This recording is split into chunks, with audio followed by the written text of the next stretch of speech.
Founded in the year 1690 by an Englishman named Job Charnock, Calcutta, 100 years ago, was a thriving metropolis. Queen Victoria was proclaimed Empress of India in 1877. As the capital of India, Calcutta was the seat of the Queen's government.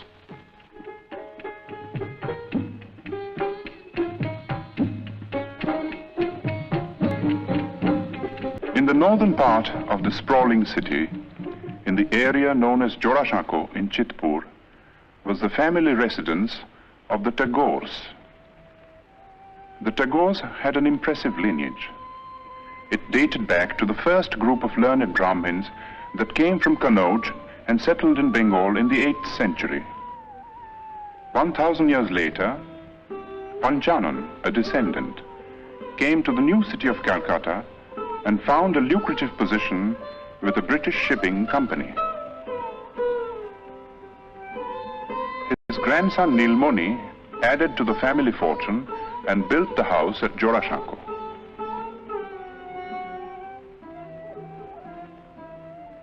The peak was reached with Nilmoni's grandson, one of the most brilliant and colorful figures of the 19th century. Dwarkanath Tagore combined cultured sophistication with a largeness of heart and a rare degree of business acumen. Coal, sugar, indigo, exports, banking, newspaper. There was no end to his enterprises, and he succeeded in all. Although a Hindu and a Vaishnav, Dwarkanath defied the ban of Brahmin orthodoxy and twice went to England. There he had an audience with Queen Victoria, discussions with Gladstone, and dinner with men like Dickens, Thackeray, and Max Muller.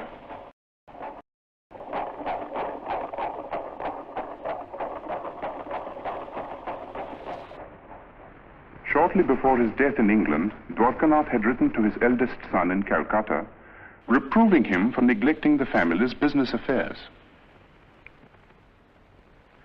For some years past, young Rabindranath had been developing tendencies which might well have distressed his father. It began in a burning cart. The last rites were being administered to Rabindranath's grandmother. Not far away, on the riverbank, sat Rabindranath.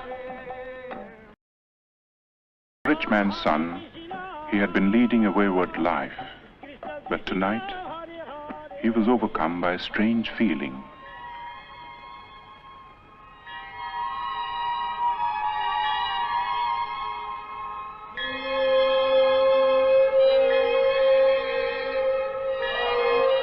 Worldly possessions, meaning for him. This led to a period of profound disquiet, quest for the meaning of existence in the great source books of the East and West. He read the materialist philosophers of modern Europe, Locke, Hume, Bentham, and others, whose ideas were so much in vogue among the students of the time. Then he learned Sanskrit and read the Mahabharata.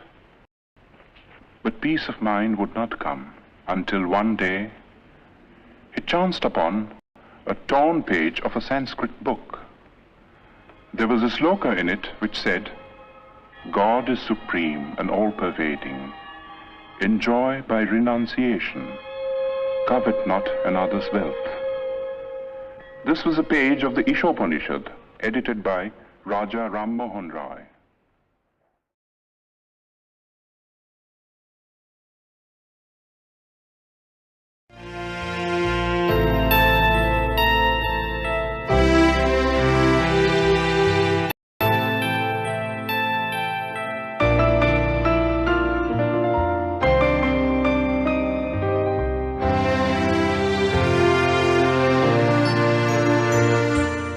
বিশ্ব যখন নিদ্রামগ্ন গগন অন্ধকার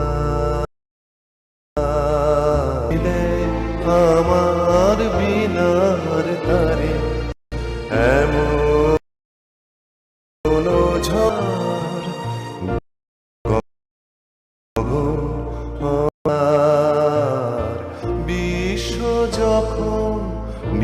নিদ্রামগন গগন অন্ধকার।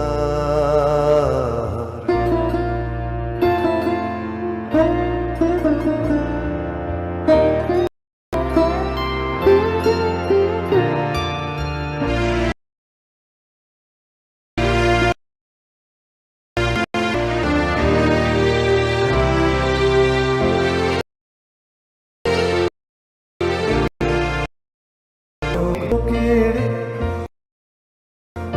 বসি স্বয়ং ছেড়ে নয়নে ঘুম নিল কেড়ে উঠে বসি স্বয়ং ছেড়ে মেলে আঁখি যে থাকি পাইনে দেখাতা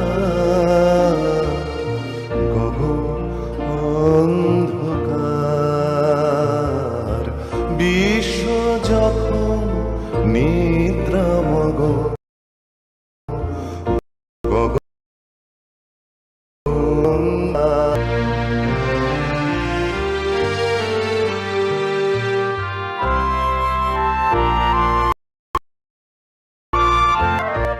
গুঞ্জরিয়া গুন্ডা প্রাণ উঠিল পুরে জানে কোন বিপুল বাণী বাজে ব্যাকুল সুরে। গুঞ্জরিয়া গুঞ্জরিয়া প্রাণ উঠিল পুরে জানি কোন বিপুল বাণী বাজে ব্যাকুল সুরে। কোন বেদনায় বুঝি না রে হৃদয় ভরা অশ্রুধারে। কোন বেদনায় বুঝি না রে হৃদয় অশ্রুধারে পরিয়ে দিতে চাই আপন কণ্ঠহার গগন অন্ধকার। বিশ্ব যখন নিদ্রামগন গগন অন্ধকার। কে দেয় আমার বিনার তারে এমন ঝংকার গগন অন্ধকার। বিশ্ব যখন নিদ্রামগন গগন অন্ধকার। Ram Mohan had been a close friend of Dwarkanath's. As a boy, Rabindranath had a deep and silent admiration for the man. But the greatness of the Raja's vision and the magnitude and nobility of the tasks he had set before himself were beyond the boy's comprehension. Ram Mohan lived in times when India's spiritual heritage was being submerged in ritual and superstition.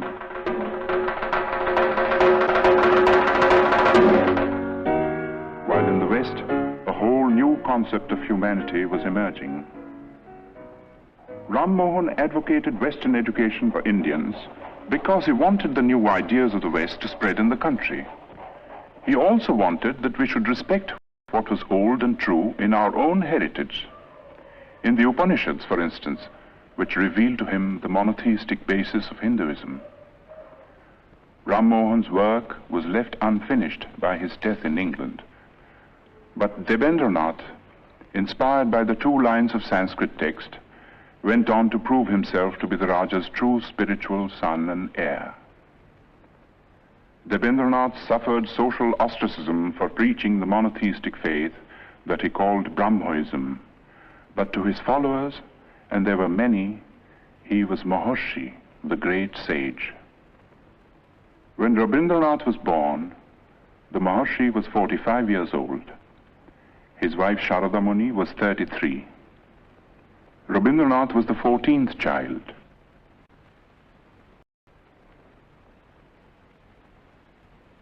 The eldest was Rabindranath, poet, philosopher, mathematician.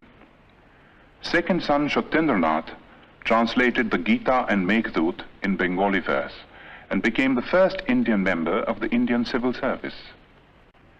The fifth son Jyotirindranath was a born musician, translated Moliere and Sanskrit dramas into Bengali and wrote and staged some of the most popular Bengali plays of his time. Among the daughters was Swarna Kumari, the first woman novelist and the first woman to edit a journal in India. Indeed, it was a household which hummed with artistic activity. For Robi, the time hadn't yet come to participate in the activities of the elders.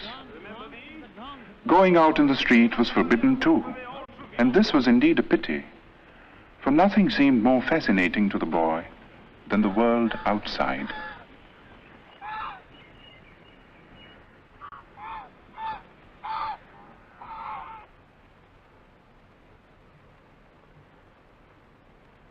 At the age of 7, Robi was sent to school. See a box. তুমি কি একটি বাক্স দেখিতে পাইতেছ? I box. হ্যাঁ, আমি একটি বাক্স দেখিতে পাইতেছি। Yes, I can see a box. Robi went to 4 schools and hated them all. But to say that he lacked education would be wrong. For his third brother Hemendranath saw to his studies at home, and it was all done by the clock.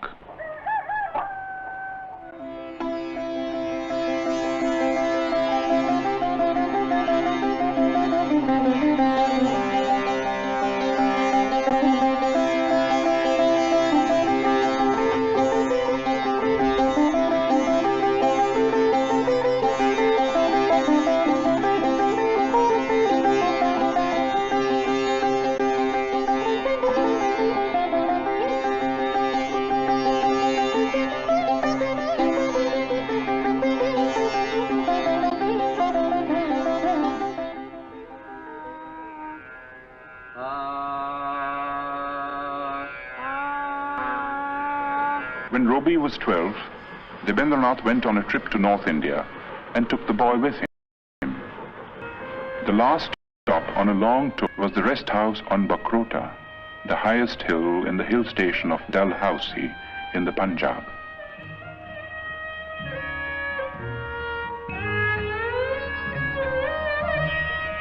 Robi was told by his father to roam.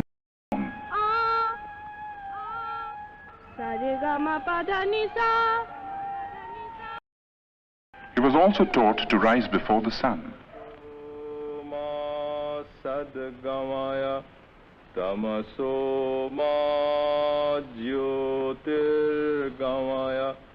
And to handle money and keep accounts.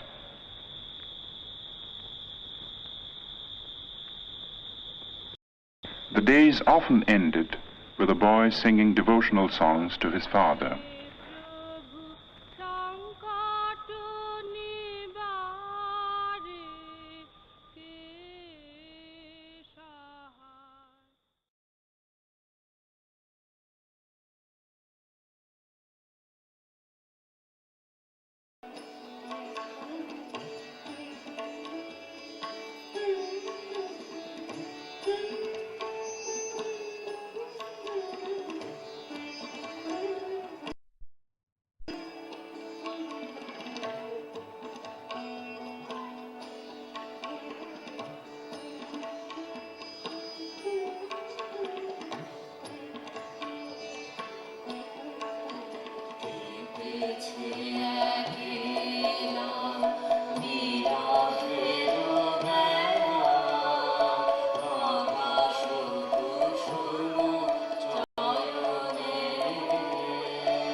Robi was 13 when his first book of verse, Kobi Kahini, came out. When Robi was 16, Dijendranath brought out a literary magazine called Bharati, and Robi found an admirable platform for his literary activities. The essays in European poets like Dante and Petrarch, as Robi had made in Ahmedabad, in the library of his elder brother Shotendranath. Shotendranath's wife Ganadanandini, who was staying in England with her 2 children, was a remarkable woman who had been persuaded by her husband to come out of orthodox seclusion. Robi set out for England in the summer of 1878 and joined Ganadanandini in Brighton. If the plan was to provide the boy with a proper education, it came to naught, for Robi returned without completing his course of studies at the London University.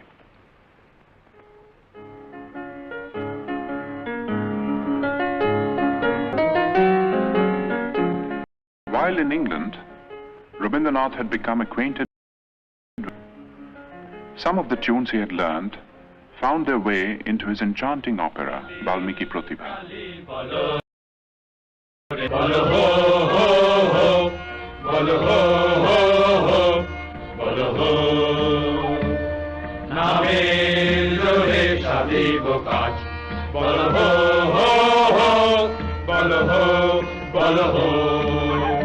There were other tunes, however, which came from classical Indian ragas, used for the first time in an operatic context.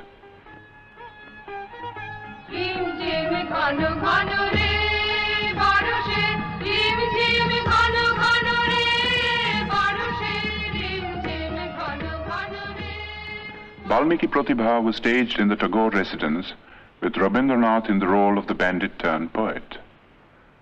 The rest of the cast, too, was composed of members of the Tagore family, all gifted with varying degrees of talent for acting and music.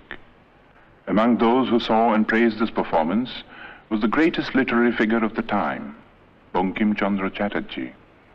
A year later, when Rabindranath's Shanda Sangeet was published, Bankim Chandra personally congratulated the poet and acknowledged his preeminence among the rising writers of the day. Of all the members of Robi's family, 2 were closest to his mind and heart. They were Jyotirindranath and his wife. Kadumbari Devi was 2 years older than Robi. She was his best friend and severest critic. Robi lived with these 2 for a time in a house in Sadar Street in South Calcutta. One morning, a strange experience befell the poet.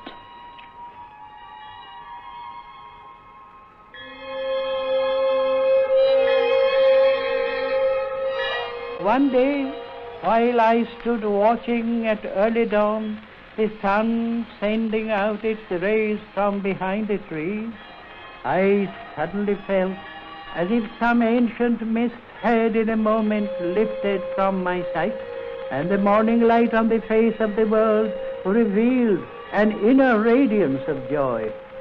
The poem I wrote on the first day of my surprise was named The Awakening of the Waterfalls.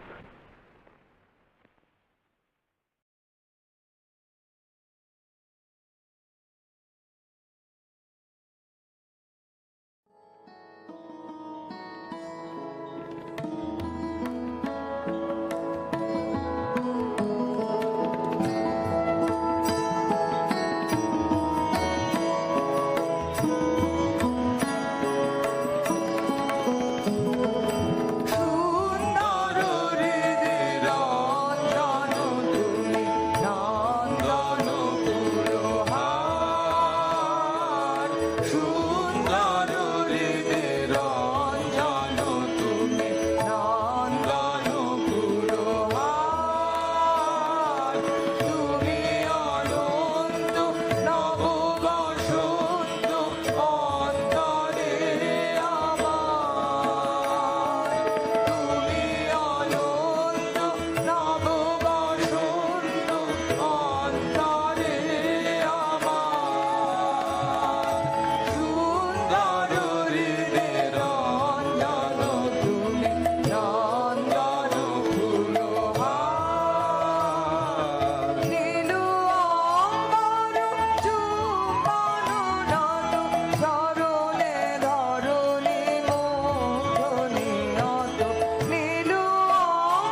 Tarini Devi. The old-fashioned name was later changed to Mrinalini. 2 months before the wedding, Rabindranath had received a letter from his father in which he was asked to prepare himself to look after the family estates. After a period of initial training in the estates offices in Calcutta, Rabindranath found himself in the very heart of rural Bengal, in the region around the river Padma. With a worldly wisdom unusual in a poet, but characteristic of the Tagores, Rabindranath in later life set about in a practical way to improve the lot of the poor peasants of his estates, and his varied work in this field is on record. But his own gain from this intimate contact with the fundamental aspects of life and nature, and the influence of this contact on his life and work, are beyond measure. Living mostly in his boat and watching life through the window, a whole new world of sights and sounds and feelings opened up before him.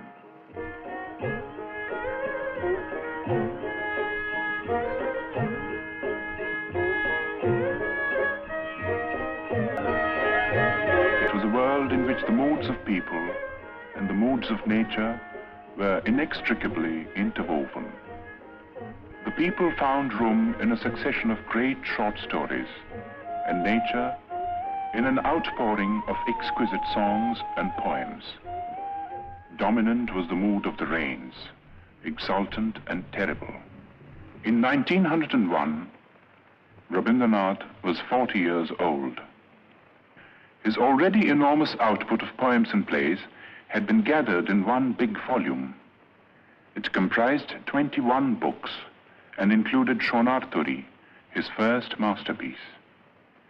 The same year, 1901, marked an event of a somewhat different nature. In Bolpur, in the district of Birbhum in West Bengal, Rabindranath had acquired some property in 1862, 1 year after Rabindranath was born. The property was made over to a board of trustees, and the deed specified that the place was to be used for meditation on the supreme formless being. According to the Maharshi's wishes, a seat of prayer and a temple of worship had been built, and close to the temple, a residential house which was called Shantiniketan, the abode of peace. Rabindranath had been worrying about the education of his children, and had decided to start an experimental educational institution in Shantiniketan. It was to be a school, but not like the schools that had been the nightmare of his own childhood.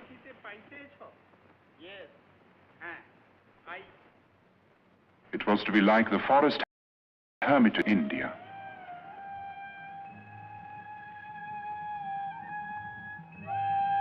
But to bring it into being was not an easy task. For one thing, it cost money. Rabindranath was obliged to sell, among other things, the copyright of his books. His wife added her bit by selling her wedding ornaments. 2 months after the school was opened, she was taken ill.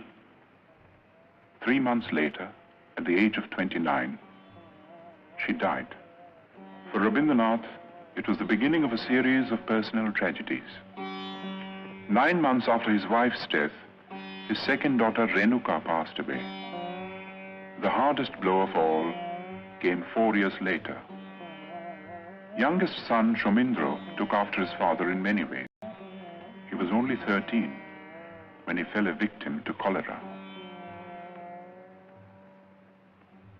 It was in the midst of these bereavements that Rabindranath participated in one of the greatest political upheavals in the history of India.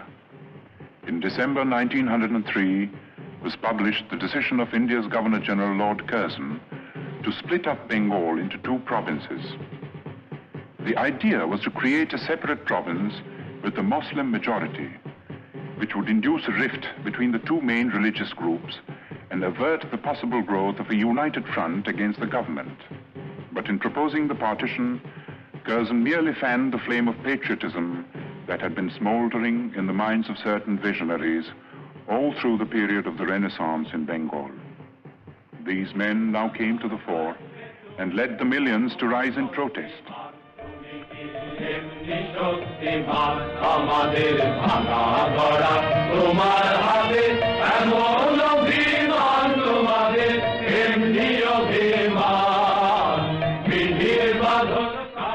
The series of stirring patriotic songs which Rabindranath composed for the occasion were sung in procession in the streets of Calcutta, with the poet himself in the lead.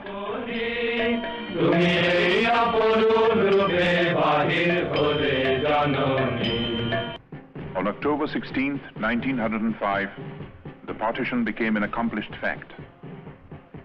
In a form of protest that only a poet could conceive, Rabindranath turned the Black Day into a mass festival of Rakhi Bandhan, the tying of the band of friendship.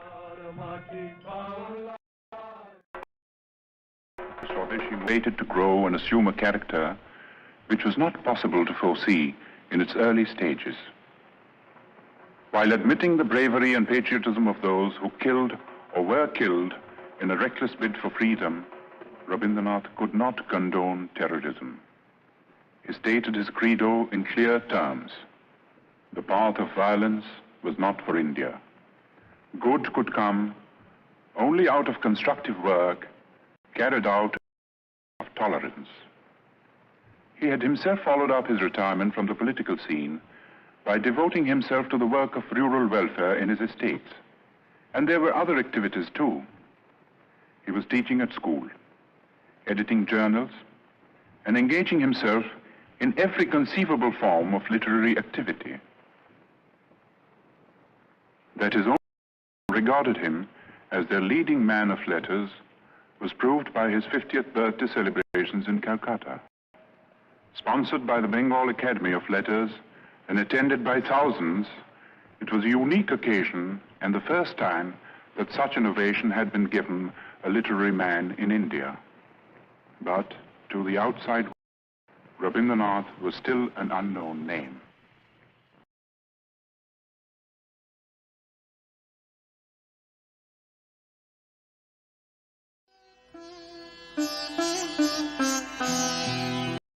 নব আনন্দে জাগো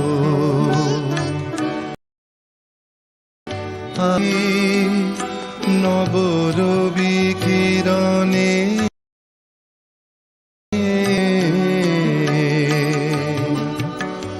শুভ্র সুন্দর প্রীতি উজ্জ্বল নির্মল জীবনে নব আনন্দে জাগো আজি উৎসারিত নব জীবন নির্ঝর উচ্ছ্বাসিত আশা গীতি উচ্ছ্বারিত নব জীবন নির্ঝর উচ্ছ্বাসিত আশা গীতি অমৃত পুষ্প গন্ধ বাহে আজি এই শান্তি পবনে নব আনন্দে জাগো আজি নব রবি কিরণে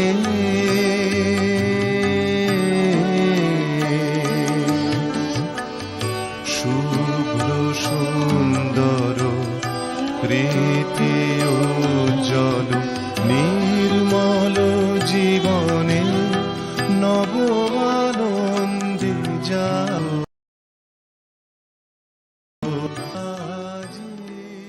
The object of Rabindranath's visit to England in 1912 was to study the educational methods of the West and also to acquaint the West with his own work at Shantiniketan. He happened to carry with him on this occasion a notebook containing his own English translations of some of his songs, mainly from Gitanjali. He showed these translations to the English painter William Rothenstein, who had met him on an earlier visit to India. Rothenstein was so impressed that he sent a copy of the translation to the well-known. In introducing the poems to a gathering of English rituals, Yeats said, "I know of no man in my time who has done anything in the English language to equal these lyrics. Even as I read them in this literal prose translations, they are exquisite in style and thought." Gitanjali was published in England in the same year. There has rarely been another instance of a poet gaining world fame in like manner. The Nobel Prize came in 1913 and in 1950, while war was raging in Europe.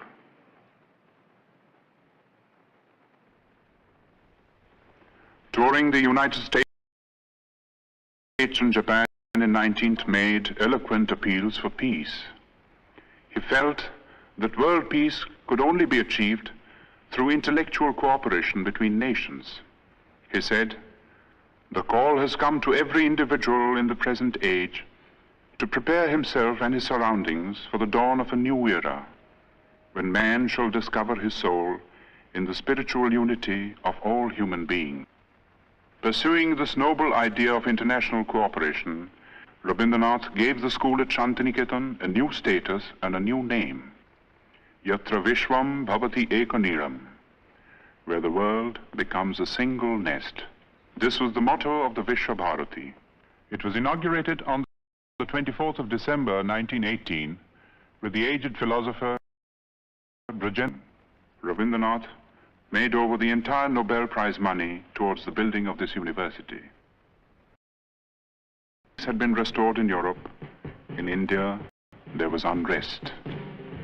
The Rowlatt Bill, designed to suppress all political movements, dashed India's hopes of gaining the self-government that the British rulers had kept promising through the war years.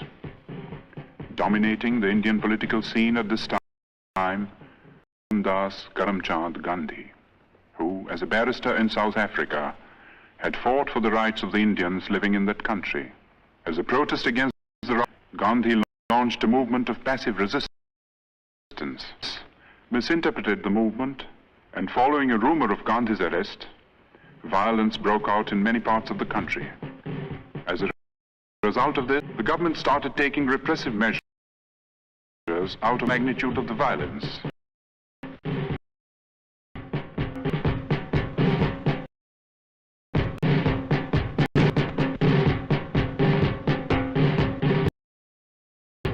In the Punjab, martial law.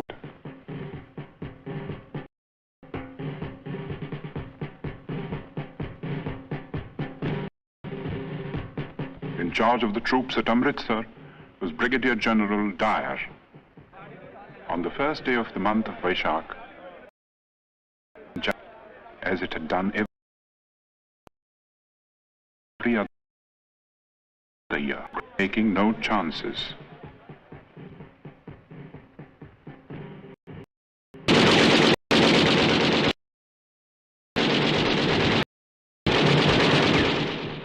News of the Amritsar incident was suppressed by the government, but details filtered through to other parts of the country, and even to the abode of peace.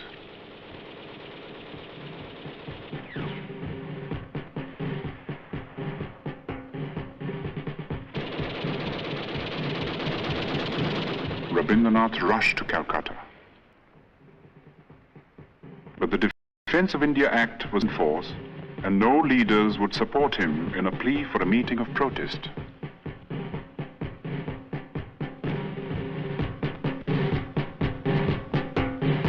At 4 o'clock in the morning of May the 30th, Rabindranath finished writing a letter. It was addressed to the Viceroy. Condemning the government in the Punjab, Rabindranath ended by saying, "And I, for my part, wish to stand, shorn of all special distinctions, by the side of my countrymen, who are liable to suffer degradation not fit for human beings. And these are the reasons which have painfully compelled me to ask Your Excellency to relieve me of my title of knighthood."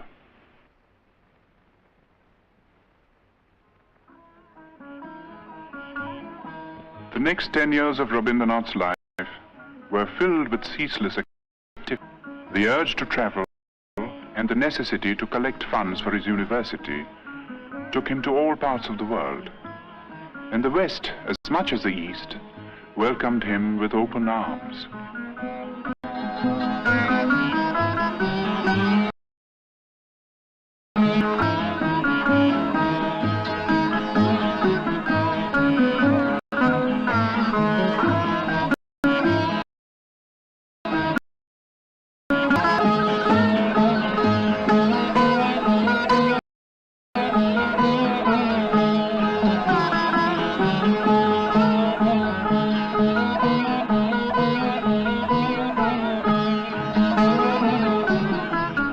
Wherever he went, he spread the message of peace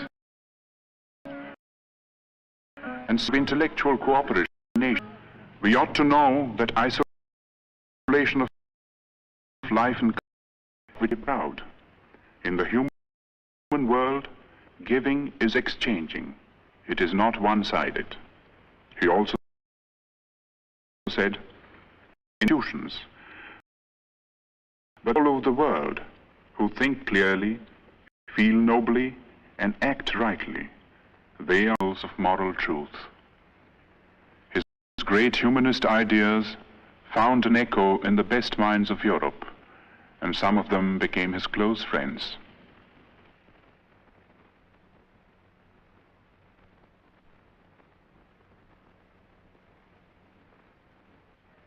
In the meanwhile, the institution at Shantiniketan had come a long way from its modest beginnings. Its scope for studies had greatly increased. Bhavan for the study of painting, under masters like Nandulal Bose.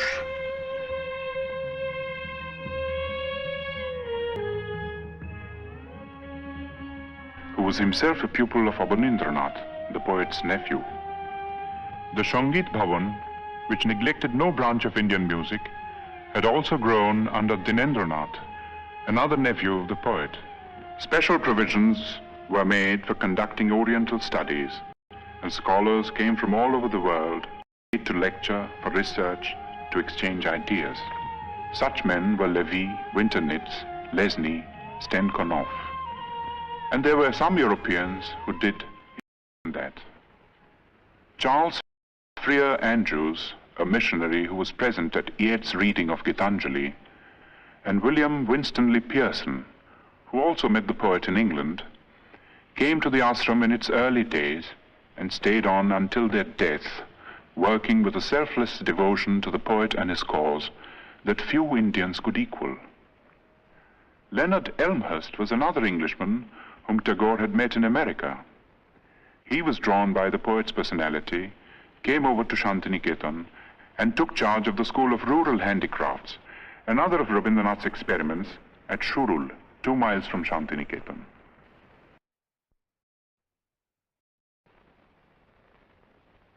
His last European tour began with a visit to Oxford, where he delivered the series of Hibbert lectures, which were later published as The Religion of Man. It was also on this last trip that Rabindranath went to Soviet Russia for the first time.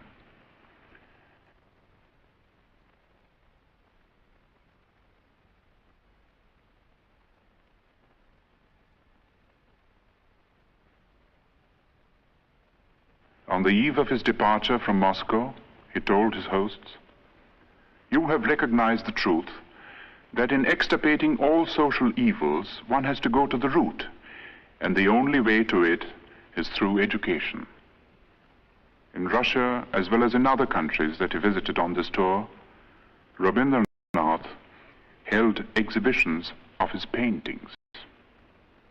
At the age of 70, Rabindranath had found a new outlet for his creative urge. It was astonishing the way it started.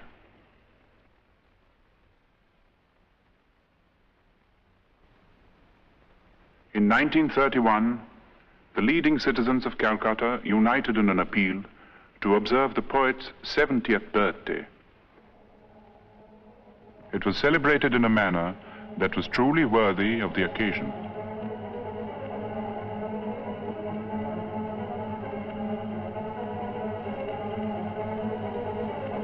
The Golden Book of Tagore was a testimony to the love and reverence that the intellectuals of the world bore for Rabindranath. Its sponsors consisted of 3 Europeans and 2 Indians. There was Romain Rolland from France, Albert Einstein from Germany, the poet Costas Palamas from Greece.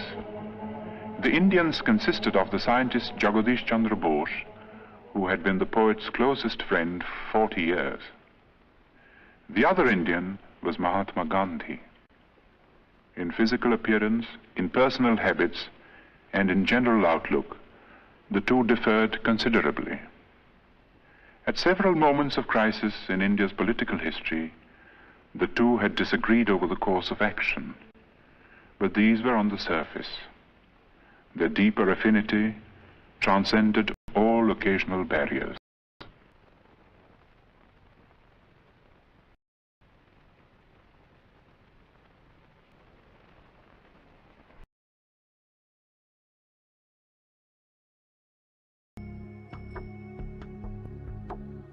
Where the mind is with and the head is held high, into that heaven of freedom, my Father, let my country awake. वैष्णव जन तो तेने कहिए जी पेड़ पर आई जाने वैष्णव तेने कहिए जी पेड़ पर आई जाने रे पर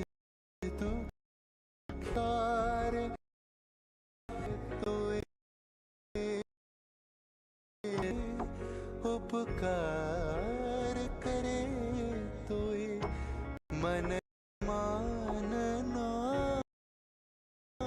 रे नव तेने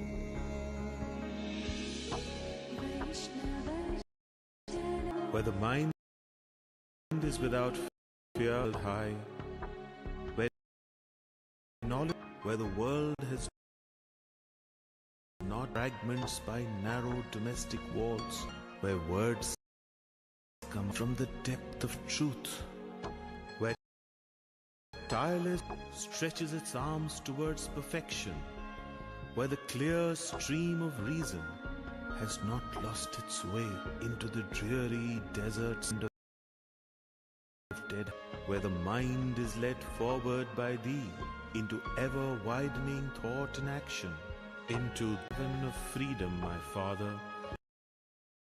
country awake.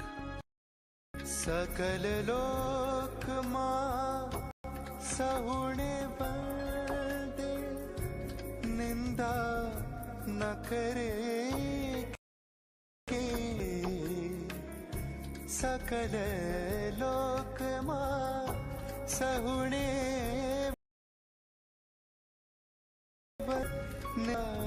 न करे के नीरे वाच काच मन जल राखे धन धन जननी तेरे वैष्णव जन तो तेने कहिए जी पर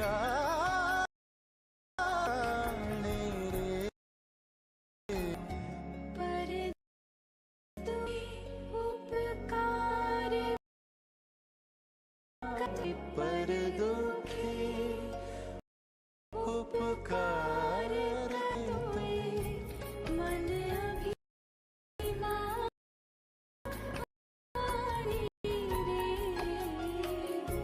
वैष्णव जन तो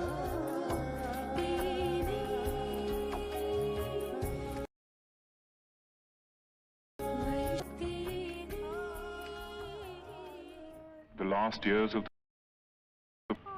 were spent largely in his beloved Shantiniketan.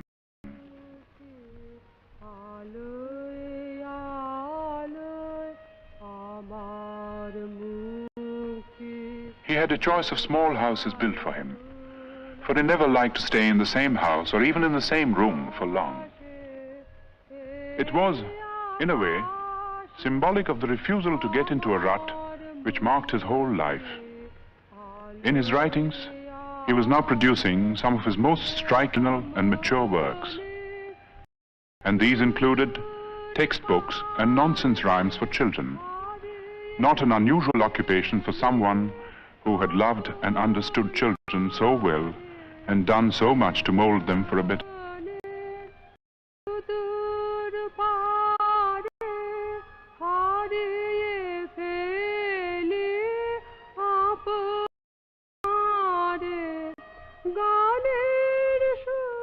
His health was failing. Calls of duty, which he was ever ready to answer, gave him little rest. 1941, Rabindranath was 8 years. 3 months later, he was to leave Shantiniketan, never to return.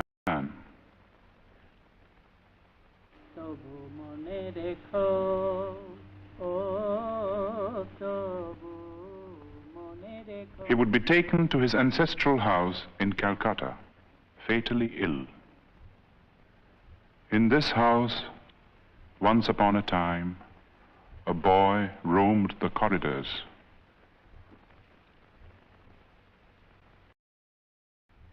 Rabindranath attended the 80th birthday celebrations in Shantiniketan in spite of his failing health.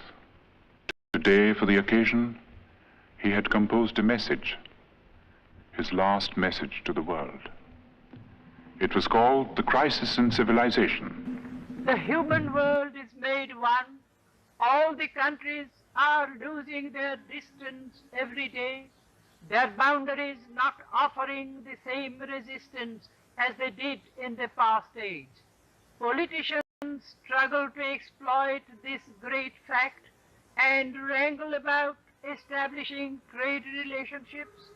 But my mission is to urge for a worldwide commerce of heart and mind, sympathy and understanding, and never to allow this sublime opportunity to be sold in the slave market for the cheap price of individual profits, battered away by the unholy competition in mutual destructiveness.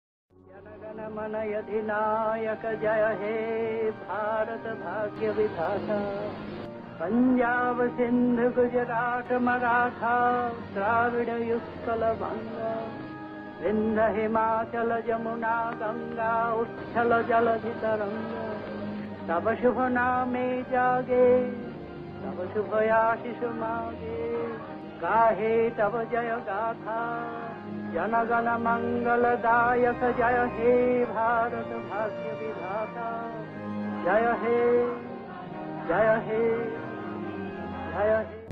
On the 7th of August 1941, in the city of Pride, his mortal remains perished. But he left behind a heritage which no fire could consume.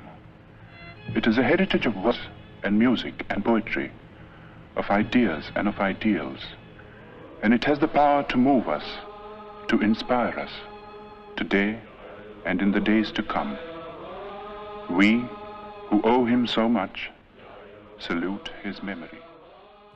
একটি নমস্কারে প্রভু, একটি নমস্কারে সকল দেহ লুটিয়ে পড়ুক তোমার সংসার।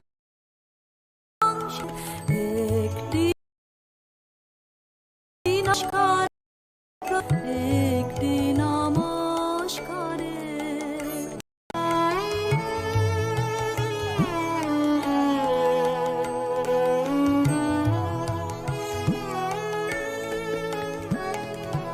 ঘন শ্রাবণ মেঘের মতো রসের ভারে নম্র একটি নমস্কারে প্রভু, একটি নমস্কারে সমস্ত মন পড়িয়া থাকব ভবনারে।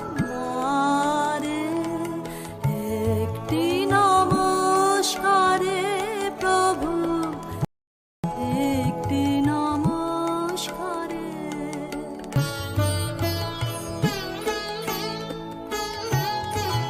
হংস যেমন মানস যাত্রী, তেমনি দিবস রাত্রি। একটি নমস্কারে প্রভু, একটি নমস্কারে সমস্ত প্রাণ